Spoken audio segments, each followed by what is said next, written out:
Hey, I hope you all are doing well.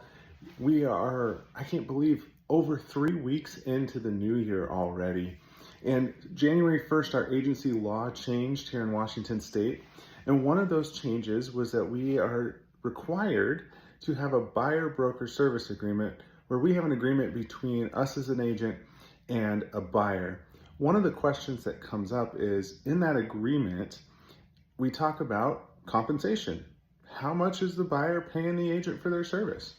However, we deal a lot with VA loans, folks that are getting VA loans, being in a military town. And one of the stipulations of those VA loans is that the buyer cannot pay their buyer's broker's compensation.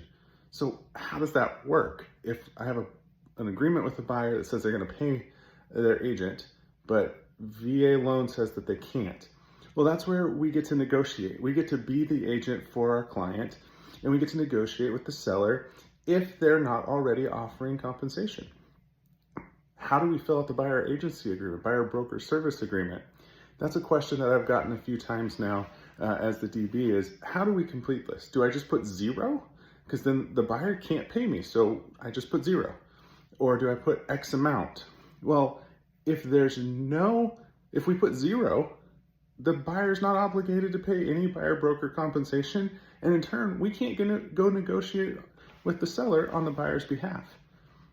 So we want to make sure that when we're completing that buyer broker service agreement as agents, that we're putting in an amount, we're talking with our client, we're going over that form with them, talking about what it says, because in it, it's very specific of what happens in the case of VA financing.